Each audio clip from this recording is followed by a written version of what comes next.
Good evening, everyone. The time is 5 o'clock and date is 21/5/20. And so previously we saw about different obstetric formulas. So now we'll see on part 2 gynecology and then return back. So we have section 6 normal gynecological examination. So as we're seeing different parts and like normal gynecological examination is something very important. Uh, so we are having use of water-based non-greasy lubricant before starting vaginal examination. So we use a water-based non-greasy lubricant, and we have a bimanual vaginal examination. See with usually water-based lubricants are easily absorbed in a disease condition, and and also greasy is it makes a patch which helps for low absorption.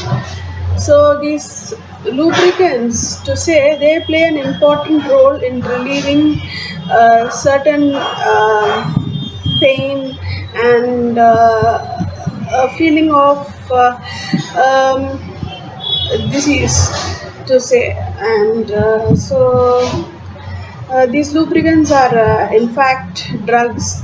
And bimanual vaginal examination, see, the examiner is holding the upper abdomen and the lower vaginal area is examined using two finger method. And so next is two finger vaginal examination. So that is examining the lower part of the vagina with only the two fingers, and like towards. And so management of patient presenting with gynecological complaints. So we have patient with gynecological complaints, history, general physical examination. We have the pelvic examination, first speculum examination, and upper vaginal examination. Then we have lab investigations, that is pap smear, TAS or TBS, and other investigations. Then we have the diagnosis, treatment, observation, medical treatment, surgical treatment, laparoscopy, laparotomy. So then we have this abnormalities in menstruation. So we have abnormal uterine bleeding due to endometrial cancer. So that is hypothalamus, GnRH, anterior pituitary, and inhibin is an hormone, and FSH, follicle stimulating hormone, ovarian follicle, luteinizing hormone, that is the which acts on the corpus luteum, and we have estrogen, and which acts on the endometrial proliferation, and progesterone, which acts on the endometrial secondary changes. And spiral arteriolar spasm is a important condition. The spiral arteries get spasmized, and the menstrual flow, endometrial shedding. So this is the normal pathophysiology of menstruation. Usually this endometrial shedding or shedding in other kinds of the body is different. If you have a shedding of blood from the blood vessels, it is a pathological condition, but the uterus has an alternative pathology. And so like normal changes occurring in hypothalamus and pituitary resulting in menstrual cycle. So this hypothalamus, FSH, LH, progesterone, estrogen, and the ovaries. So they are giving different things, a diagram. So this from the brain, the hypothalamus, there is a secretion of the luteinizing hormone and the follicle stimulating hormone, which reaches the ovary. And on the other side, there is progesterone and estrogen, which has control on these hormones, and again released into ovary. So and so these things we have learned earlier during 12th standard itself. So we have a detailed answer about periods and menstrual cycle.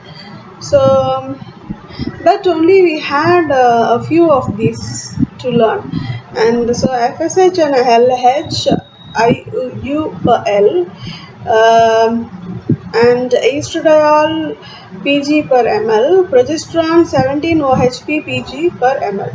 So menses and ovulations and the reactions, everything are given. Levels of various hormones during different phases of menstrual cycle.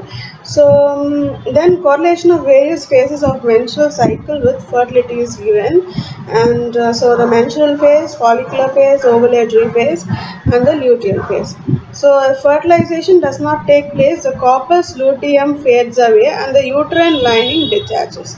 So like if fertilization doesn't take place, fertilization by means is due to the male sperm and due to sexual intercourse. The other means of fertilization is by self-fertilization in homologous condition. So like these persons are like in the earlier ages, where by in the ancient ages was when only one, so there were no male and female human in the reproductive system. There were only one person reproducing themselves with external factors, wind, air, and other factors, and they gave birth to children. So this is a kind of ancient theory. So like if fertilization does not take place, the corpus luteum fades away and the uterine lining detaches. So see, the lining of the uterus detaches, and the corpus luteum fades. So the the slough, like an ulcer. So usually when you consider about the pathology of an ulcer, it is about some bright colored pus and material. So in uterus, when you come, it is like a pultaceous material, as earlier we saw in surgery. So uterine lining breaks down, menstruation occurs, and uterine lining thickens again. So this is a pathological condition of growth, but it is not a kind of cancer, but it's a kind of hypertrophy again.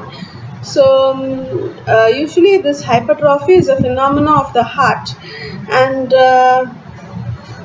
so cancer is a phenomenon of the blood. And so like next, ovulation occurs usually on day 14. So there is ovulation, release of ovum from the ovaries, and kept in the place of fallopian tube for fertilization. And so like phases of endometrium during various stages of menstrual cycle. So it is like menses, proliferative phase, and the secretory phase. So during menses there is bleeding, so due to rupture of the arteries. So this is also a pathological condition. Rupturing of artery is a rare pathological condition, and since the organs and the entire the reproductive system of female is entirely different from the male, and the behavior of female is entirely different from the male, and the secondary sexual characters and developments are also different. So next we have the growth of ovarian follicles, and so the ovarian follicles develop, the egg usually develops. So in primary organisms, so in animals also, this egg remains as a big uterus, so the entire uterus itself is an egg. But in the very highly developed mammals and higher organisms, this egg is seen as a rudimentary, like in female. So and we have the endometrium, the functional layer, and the basal layer. So the basal layer of the endometrium attaches to the uterine wall. So and like when ovulation occurs, so after the release, so they have given like a rupture of the ovary, so they are given, but it's a release of the ovum, and so then we have a compact layer, spongy layer, uterine glands, and venous legs in the secretory phase. So there's a compact layer which is very tight, with the blood vessels and all. So then we have the venous legs. So we are having a leg like venous stagnation and shaping in the endometrium, and uterine glands are there. So there are glands which release substances, and we have a spongy layer, that is the muscular or a thin smooth muscle structure. And so then ovulation, then we have corpus luteum, decline in the ovarian hormone. So there is decline in the ovarian hormone, and so this corpus luteum phase is like that.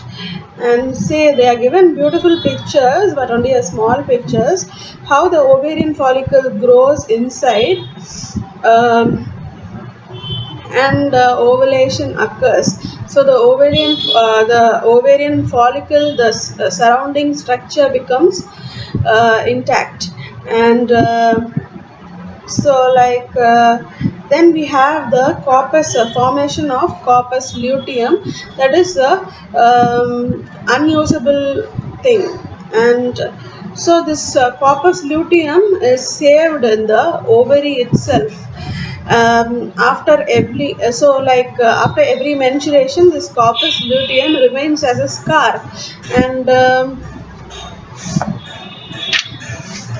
so there are different parameters for normal and abnormal blood loss. So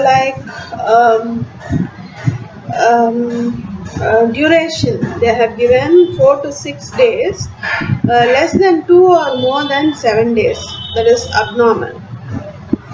And volume, it must be 30 to 80 ml.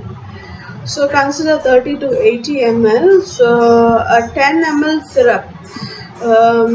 syrup bottle with 5 to 10 ml cap will be there. So consider 30 ml as 3 times of the cap, and 80 ml as 8 times of the cap. So that much blood only must be lost during menstruation.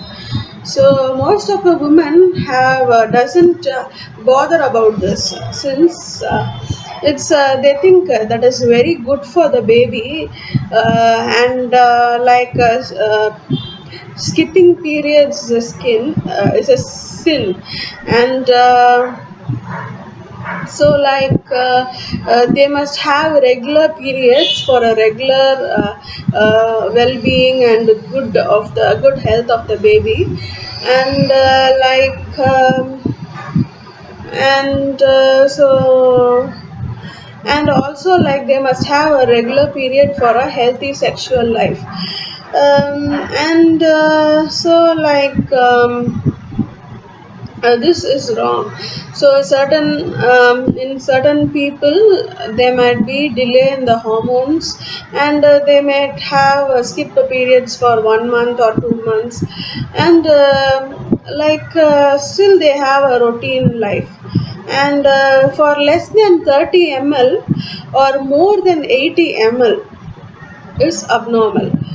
So more than 80 ml. Certain most of the cases we see like more than 80 ml only. So women are not such healthy to have a good menstrual cycle, and this is because of improper hygiene and urinary infections and vaginal infections. So interval is 24 to 35 days. So like 1 month to about 35 days, that is 24 to 35 days. So less than 21 days or more than 35 days is abnormal.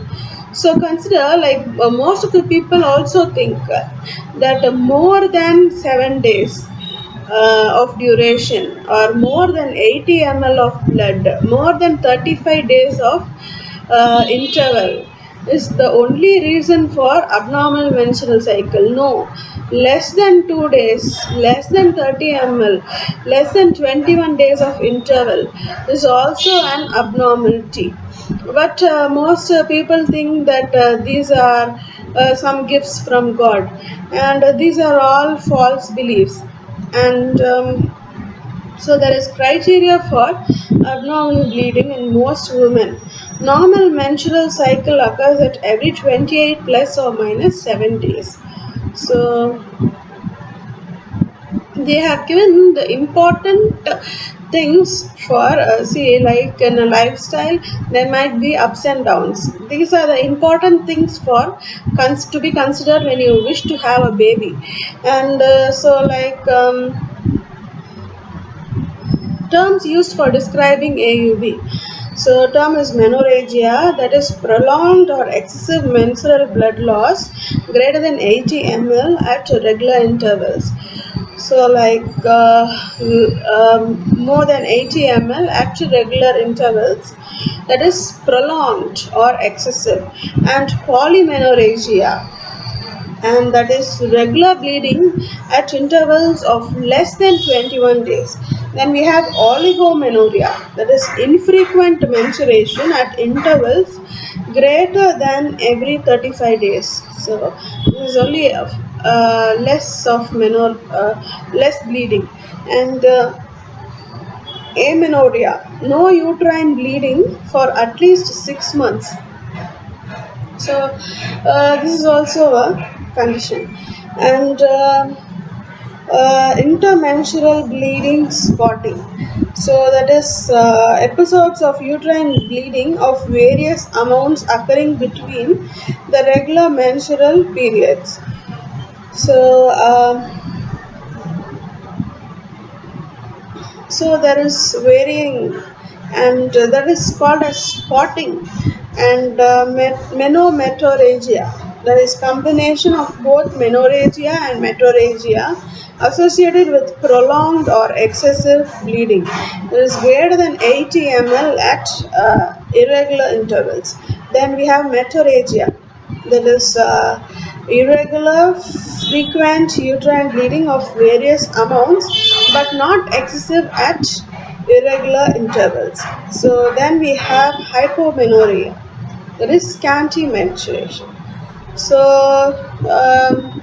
like these definitions we have learned already, and the management of AUB and in perimenopausal women. So AUB in perimenopausal women is rule out risk factors for malignancy, rule out pregnancy, that is serum or urine beta HCG, pap smear, abdominal bimanual perspecular examination, abnormality present or risk factor for malignancy. Then we have transvaginal sonography to be done, and Normal scan clearly imaged cavity and endometrial thickness is less than or equal to 5 millimeter. So abnormal scan increased endometrial thickness greater than 5 millimeter, asymmetric poorly defined uterine cavity. So like discharge patient, follow up after 6 weeks, consider DUB, management of DUB is bleeding, continues on follow up, it's normal. Then, if no abnormality is detected, no risk factor for malignancy, then transvaginal sonography is done. And normal and abnormal. If it's normal, reassurance, discharge the patient. If abnormal, consider SIS, endometrial biopsy, and aspiration. So you must do a biopsy out and aspiration. So when it's again abnormal, you must do hysteroscopic directed biopsy. So and treatment based on result of biopsy. So two types of biopsy is to be taken, and so like this is quite a big chapter, I think. So like. Blood loss in women of reproductive age group. Management of AUB, women in reproductive age group. So when it's acute blood loss and chronic blood loss. When it's acute, you must stabilize the patient, maintenance of ABC, airway, breathing, circulation, blood transfusion if required. You must give blood transfusion. So the one of the side effects and the bad effects of this uterine bleeding is that giving glucose and normal saline will not make the patient come back to normal condition. So blood transfusion is needed because there is a lot of blood loss. And so like estrogen or DNC, if bleeding remains uncontrolled for 24 hours or more. So like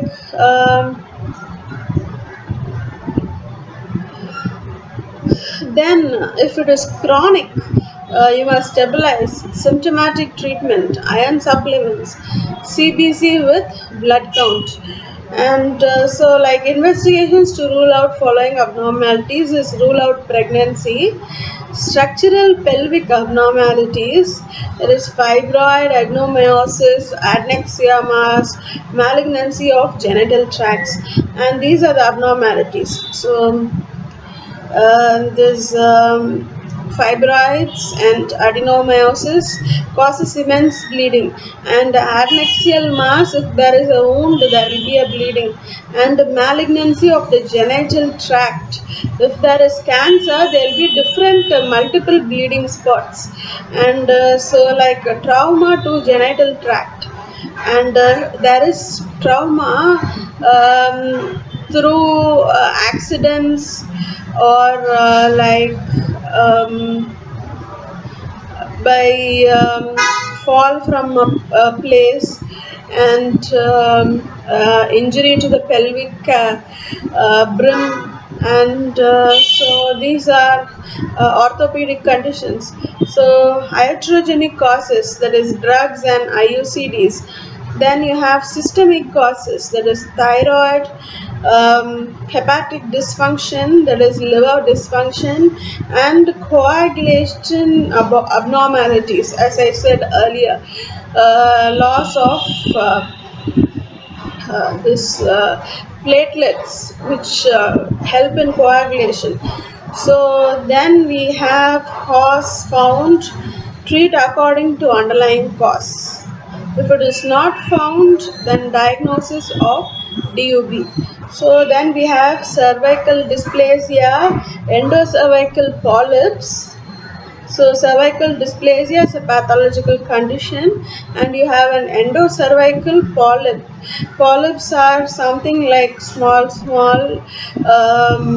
blobs, and something like uh, fruit, especially like tomato fruit, and enlarged uterus or an adnexial mass, then trauma or injury, then we have cervicitis or endometritis. So you must do these things: colposcopy, colposcopy to diagnose and to rectify, and polypectomy is to remove the polyp completely and rule out specific causes like leiomyomas, endometrial tumor, ovarian mass. So the mass must be ruled out. And appropriate treatment including psychosocial interventions. So you must also deal with the patient psychologically. Most of the patients with the uterine abnormalities and gynecological problems do have psychological problems, and so after consultation of the psychiatry department and the drugs given by them, they give simultaneously, they consult in the gynecological ward and give medicines.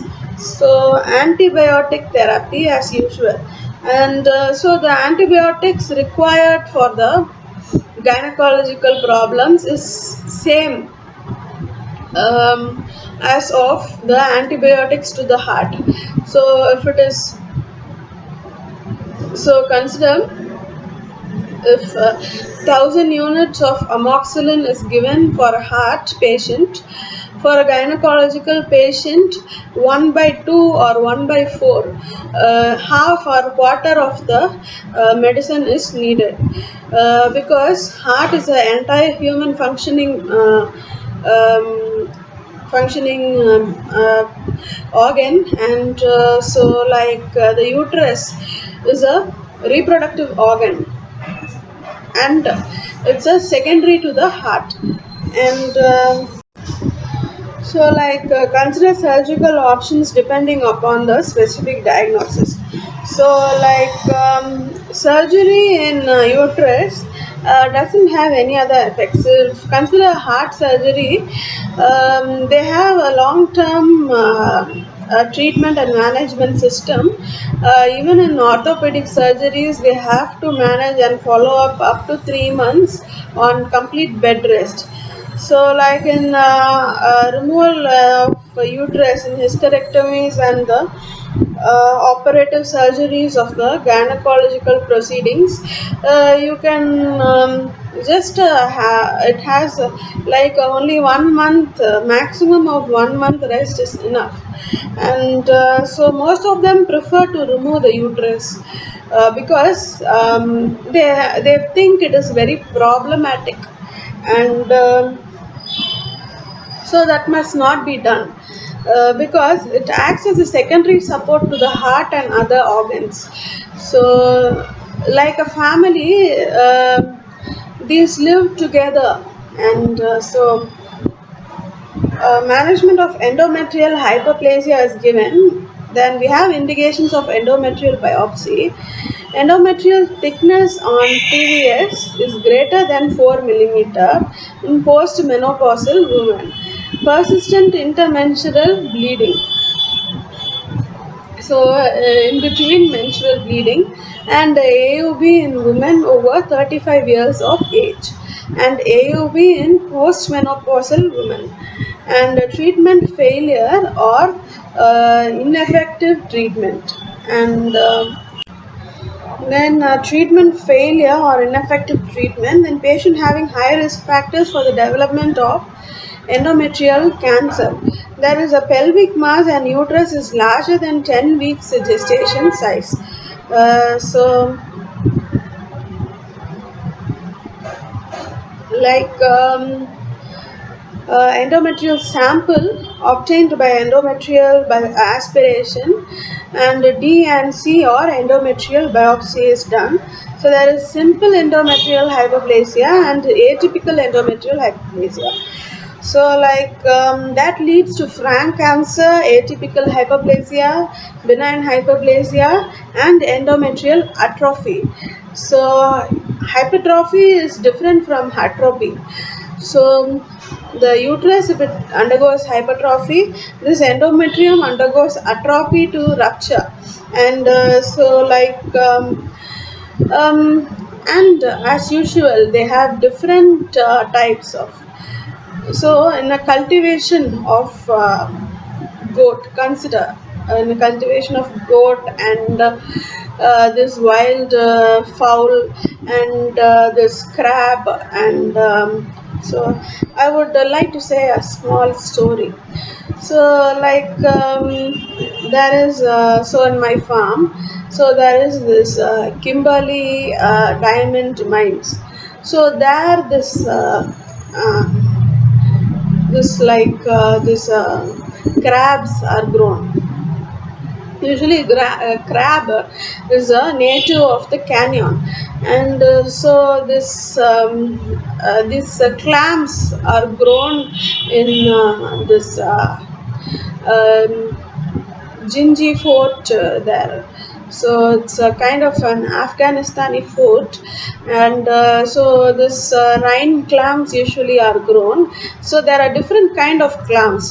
So these Rhine clams are inhabitant of the mountains and the uh, oceans, and so like they look like the leg itself and fingers and legs, so like a horseshoe, and so like and even you have the sea clams, the round clams also. So you would see the sea urchins grown in the Great Barrier Reef. So these sea urchins are there. So these what this octopuses and this squids, when they grow, they go and eat this crab and this sea urchins and the clams, and so when they are smaller they go and attach itself. They have actually for food they resemble like a symbiosum when in a fungi, like in a fungi. So they um, grow on each other on the dead matter, and they develop themselves like a fungus. So like I saw this huge big fungus, this actually this brown and black colored fungus, big ones, which weigh about more than 1 to 2 kilos. They were hanging by in the trees of the this Chinnamuniappan Koil will be there. In the Kanangurchi Lake, nearby the Mukuneri Lake Bird Sanctuary, there is a temple of the um, this Muniappan temple. So so these fungus grow as a symbiosum, and usually these are considered as organisms and organs actually usually, and they are named as they are given respectful name. So if the same and you see the brain and the head of the fish and the goat what we eat, usually they are grown separately, so they have different structures. And you see this there is one thing called the boti, and so that is a form of hyperplasia, and that is a huge brain mass grown in the Great Barrier Reef from the sea urchins. And so usually in the Colorado River. So consider Lake Constance, and if you see the what to say this um,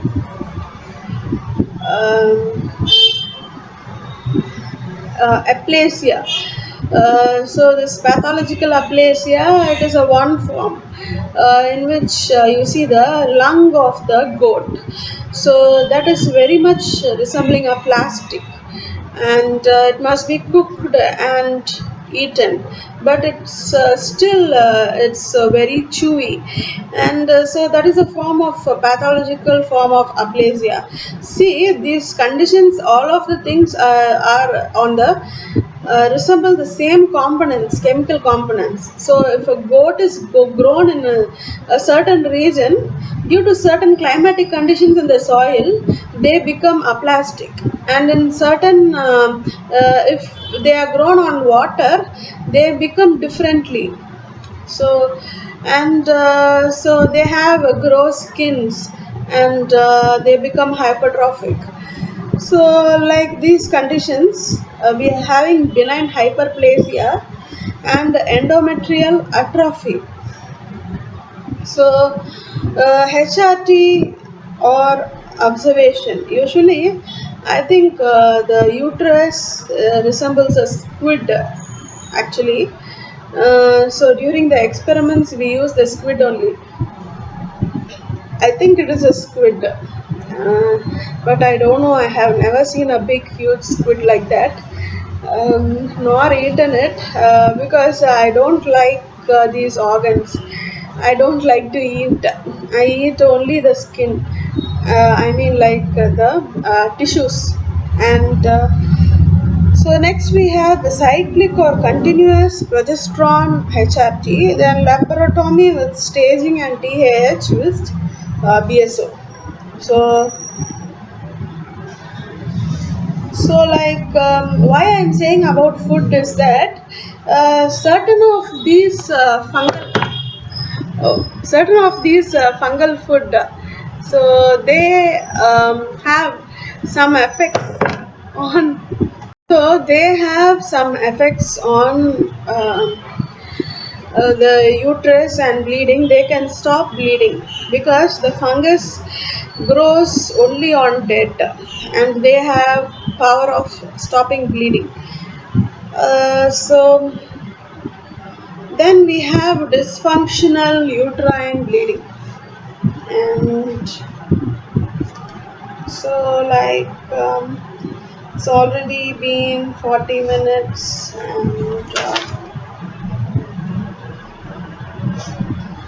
so let's see on it. And after that we have benign masses and leiomyomas. So we'll finish with that. And so, dysfunctional uterine bleeding. Dysfunctional uterine bleeding can be defined as abnormal bleeding not caused by underlying pelvic pathology, medications, pregnancy, or systemic diseases. Development of DUB is related to imbalance in levels of hormones, estrogen, and progesterone. So, patient with DUB, control of acute bleeding, stabilize the patient, and CBC, complete blood count to be taken. Then beta HCG levels must be monitored, and and the genital tract lesions and the uterine enlargement must be noted. So usually the first on examination, on palpation, and so general examinations, you could note down the uterine enlargement. So like other ways are scan and x-ray. So then if it is positive, then evaluate patient for pregnancy related complications. If it is negative, determination of ovulatory status must be done. So the ovulatory status, whether it is during the 14 days, whether how the periods are there, and during take a scan. And so when ovulation occurs, determination of bleeding pattern must be done. When on anovulation, TSH, prolactin levels, evaluation for PCOS, and chronic anovulation must be done. So this is the treatment of DUB in women of reproductive age group. So next we have treatment of DUB in women of reproductive age in whom ovulatory status is confirmed. So patient with DUB in whom ovulatory status is confirmed, determination of type of bleeding pattern is done. So like in menorrhagia, endometrial biopsy and ultrasound is done. Treatment according to the underlying causes. Then polymenorrhea, evaluation for luteal phase defects. So the luteal phase defects, and OCPs and clomiphene citrate tablet is given. Even oral contraceptive pills are given. So along with clomiphene citrate. So then we have oligomenorrheas. So that withdrawals with the progesterone every 3 months followed by induction with clomiphene citrate. So in intermenstrual bleeding, that is IUCD, intrauterine contraceptive device is used, and like in sexually active women, IUCD is present, IUCD is absent. Remove IUCD, observe and give tranexamic acid, and rule out cervical endometrial pathology. So there might be cervical cancer and growths, and so cervical endometrial pathology is present, treatment of underlying cause. If it is absent, medical treatment, progesterones and OCPs. So this is the treatment of DUB in women of reproductive age in which ovulatory status is confirmed. So next we have treatment of DUB in perimenopausal women. So patient with DUB, suppression of acute bleeding, stabilize the patient. You must suppress the bleeding, rule out pregnancy and evaluate for endometrial malignancies. So high risk factor for malignancies are present. You must do endometrial biopsy and aspiration.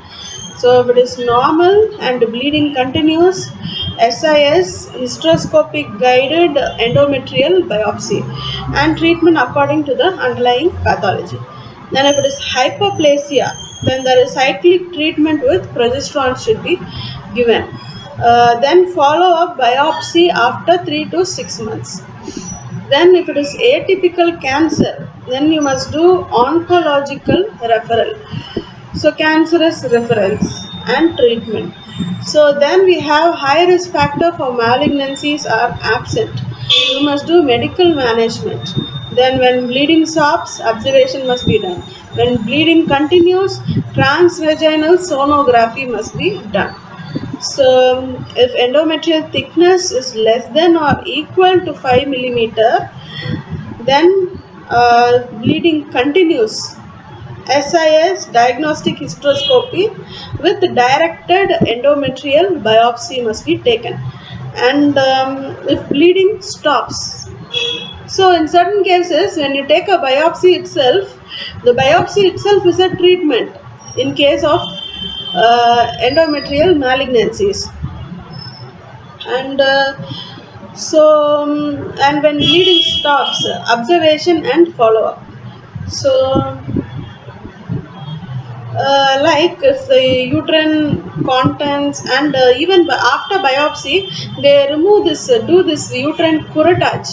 So this curettage or curette is also a kind of treatment. So if the contents are removed and the uterus is slightly removed of contractions, relieved of contractions, and so endometrial thickness is greater than 5 millimeter, SIS endometrial biopsy is there, normal, abnormal, treatment according to underlying pathology. So that's all with this.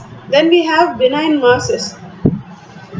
So don't think, but there is a false thinking. If there is a curette is done for pathological diagnosis, but there might be no pathological conditions, not even cancers and all, but curette is done, they think they get relieved, but you have other sorts of infections and other things to rule out. There might be even edema, water collection, so you must be very careful with it.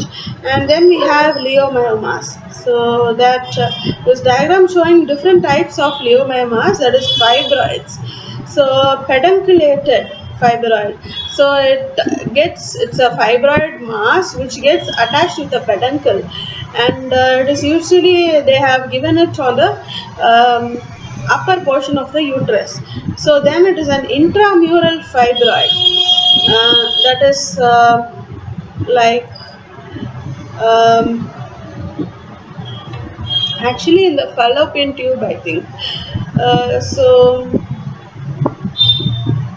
intramural inside the uterus only the same, but they have given different kind of diagrams so that we could not differentiate things. So then we have the submucous fibroid that is present on the walls of the uterus, and on the side walls, and subserous fibroids, and intracavitary, so inside the cavity. And they have given some scanned picture, so CT scan, I think. So this CT scan usually has a no, it's like other than CT scan, they take a diagrammatic scan with it. CT scan of the brain and other things are segmental. This is another type of scan in which is colored form, and but this is better to have a good visualization to see and opt out things. So we could have a colorful pictures, but it's very costly, and so it's not costly as of now. It's costly in England. If you get permission in France, then all of the world can be benefited with the colorful scan, and they don't get it in France because that is not their tradition of. So the colored picture is belongs to the circus, and the circus belongs to the England. So like next we have presence of an intramural fibroid on ultrasound. So and like next we have appearance of submucosal myoma on hysterectomy. So there's a myoma, a big mass, and like next we have management plan of patient with fibroids presenting with menorrhagia not affecting the quality of life. Uterine fibroid can be defined as a well circumscribed benign tumor which develops from uterine myometrium and is commonly encountered amongst women of reproductive age group, that is 30 to 45 years. Three types of fibroids are as follows: submucosal fibroid, intramural fibroid, subserosal fibroid. So as I said earlier, this is a kind of um, um, habitat of the Homo sapiens. And so there is a fertilization called as homologous homogeneous fertilization, self fertilization. So these fibroids belong to that category, and diagnosis of leiomyomas with menorrhagia not affecting the quality of life. So then there is fertility is desirable, and it's yes, myomectomy or expectant management. When there is no expectant management and follow up and symptoms appear, so myomectomy or UAE. So incision for abdominal myomectomy is given, so on the lower abdomen as usual, and usually they don't have the incision on the developmental line, birth developmental line, usually 1 centimeter or 1 inch above the developmental line. So if you have an incision on the developmental line or on the border of the bones attached to the skin, then what happens is that you might go into various cracks, and the cut may be going to 3 to 4 dimensions. You must get a two dimension linear cut. So that is the cause of rupture of uterus after surgery, and breakage also when you deliver a baby. So you must not have a cut along the developmental line, birth developmental line. And so then we have the fibroids diagram. And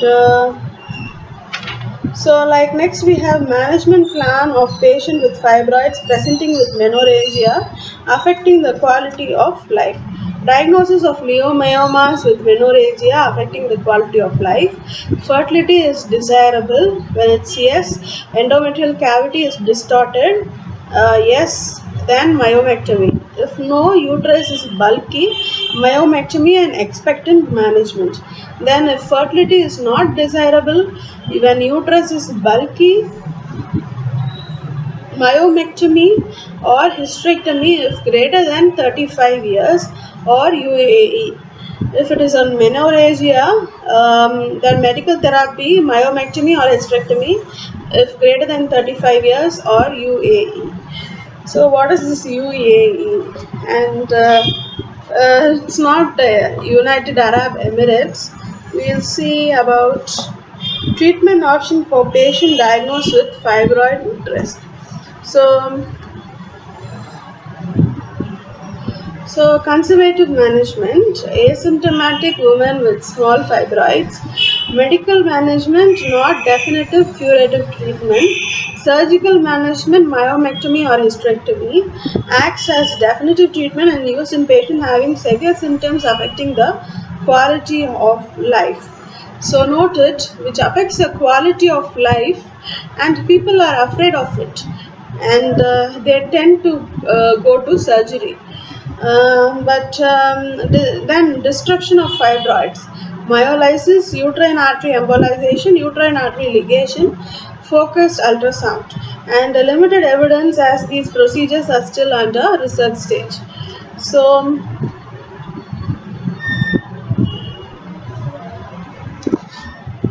like so this is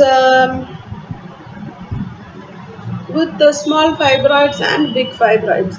And then we have treatment option decided after considering the factor like age, fertility, symptoms, severity and patient choice.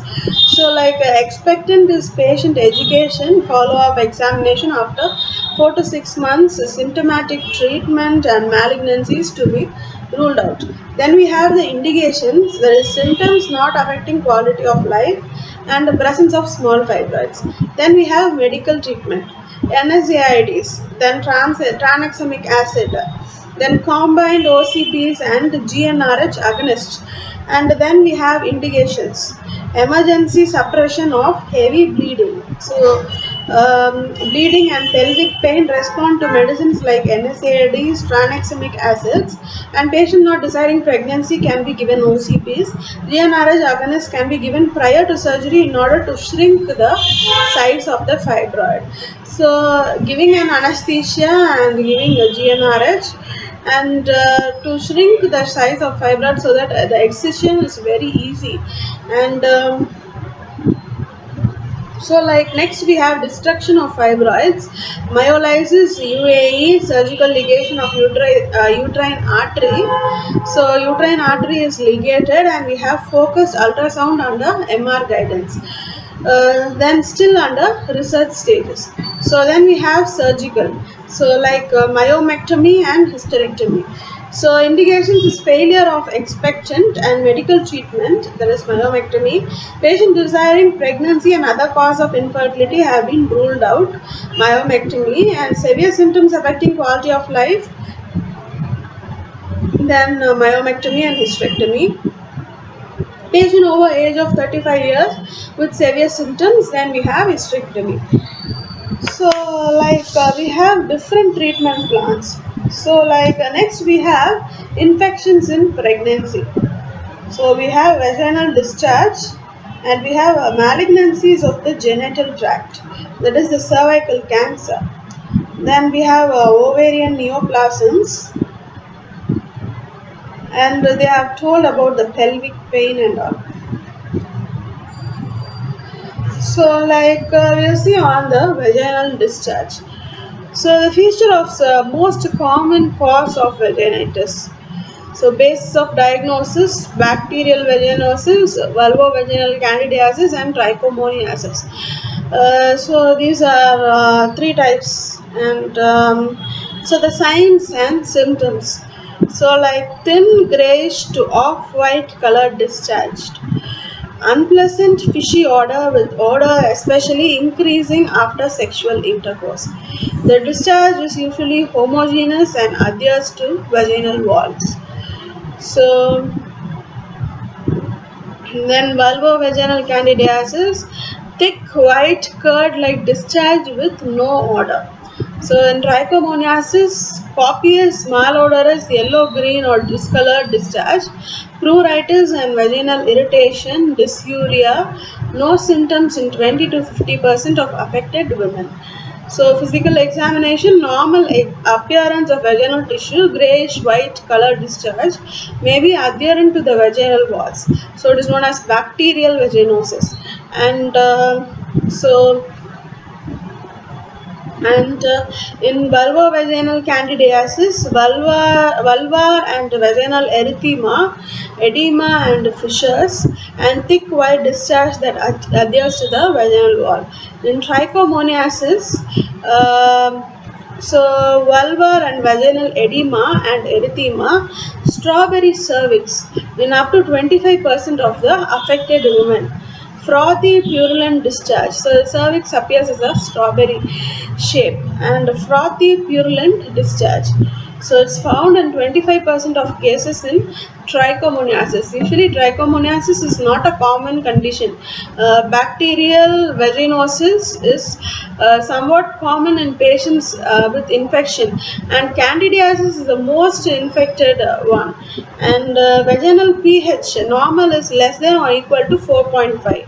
In bacterial vaginosis, it is elevated, greater than 4.5. In candidiasis, it is normal. In trichomoniasis, we have elevated. So, in microscopic examination of wet mount and potassium hydroxide preparation of vaginal discharge. So, we see clue cells, vaginal epithelial cells coated with cocobacilli, and a few lactobacilli is present.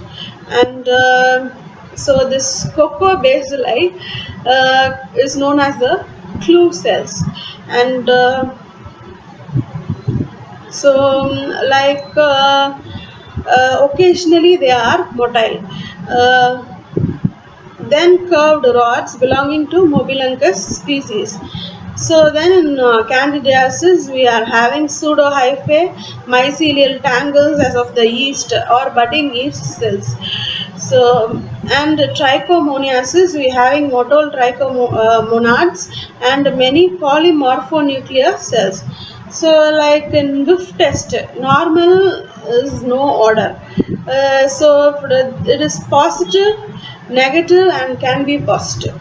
So in additional tests, it is Amsel's criteria is positive in nearly 90% of affected women with bacterial vaginosis. Potassium hydroxide microscopy, gram stain culture, DNA probe test, sensitivity of 90% and specificity of 99.8%, and culture sensitivity of 98% and specificity of 100%. So these are of microbiological means. And so next we have management plan for patient presenting with vaginal discharge. So with this we'll finish. And patient presenting with vaginal discharge, detailed history, physical and vaginal examination. Other cause of vaginal discharge is vulvovaginitis is not present. Then presence of mucopurulent discharge, culture for Neisseria, gonorrhea and chlamydia. So grossly abnormal vaginal examination showing presence of ulcers, fistulas or foreign bodies. Consider vaginal biopsy. So then we have postmenopausal atrophy. So like during pregnancy there is a hypertrophy. During after post menopause, then there is atrophy. So consider topical or systemic estrogen and or progesterone. Discharge in a premenarcheal patient. Consider possibility of foreign body or a sexual abuse. Um, So, like when presence of vulvovaginitis, check the order and pH of the discharge.